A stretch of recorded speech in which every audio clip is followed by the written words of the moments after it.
We have this instance of Playtime, and let me make sure I get into the right. This is one instance. So basically, let me show you. I have a few instances here, and they're a little finicky. So this is one piece in my timeline, Grace. Okay, and it only has, and I just kind of map out all of these. It only has these 6 clips. A lot of it is live recording. And that's another step that I'm going to do in the process is using Playtime as a live recorder or the Super 8 looper that's also in Reaper. I think the Super 8 will probably work better. So here's this instance. Here's another instance, right? And so what I've done is I've given them preset names. You have to be careful though. I ran into a lot of problems where like the presets where I would do something here and all of a sudden these would be gone or it'd be the same thing. It's just, so I have to just make sure that I have the right window open. So I'm doing this, okay? So there's those 2 instances. Now what, as I was saying, here is the bulk of, and I need to change this color here. I'll do it in a moment, but here's the all of the clips that get launched throughout the piece. Okay, it's a very short piece, not even 4 minutes, but there's a, this is not probably nearly as many clips as you might see in other people that do live sessions with Ableton Live. But you have to also understand that I do have the Circuit Rhythm drum machine running, and I have other instruments that are running and vocals too.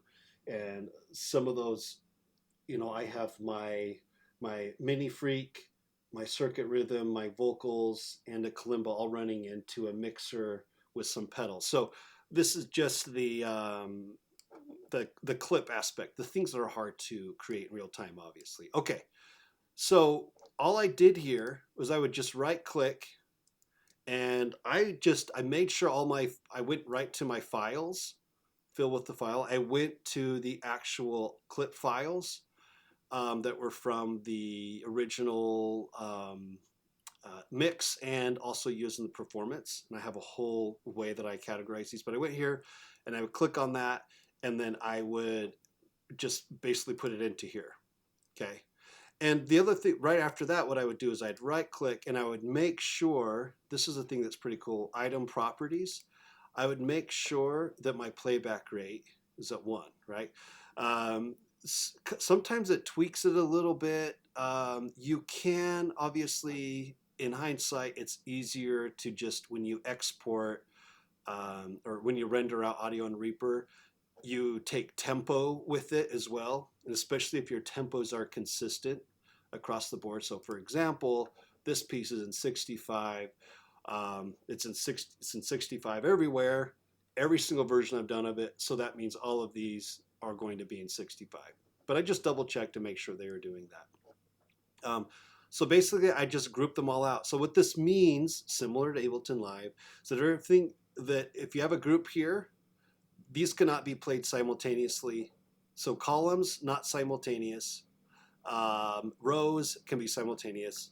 Scenes, exactly like similar to the UI of Ableton, those that are familiar. Okay, and so that's what I did. I just loaded all these clips, and I tried to load them in a way where I knew, for example, that this is playing a lot. You notice, and this is playing a lot. So I really want to keep them in their own space. Okay. These are just quick kind of one-shot triggers that I'll do every once in a while, and they are set to normal, and I'll talk about what normal and toggle mode is when I go into ReaLearn, right? But most of these I just hit and they run and they loop, or they hit and they run, and they and they're one shots and they disappear, okay, when they're done. But I tried to map them out in a way, obviously, where I would not, if I need this brute whoosh, for example, this noise swoop or whatever you want to call it, there's not a place in the piece where these two would interrupt one another to disrupt their looping or the length of their one shot.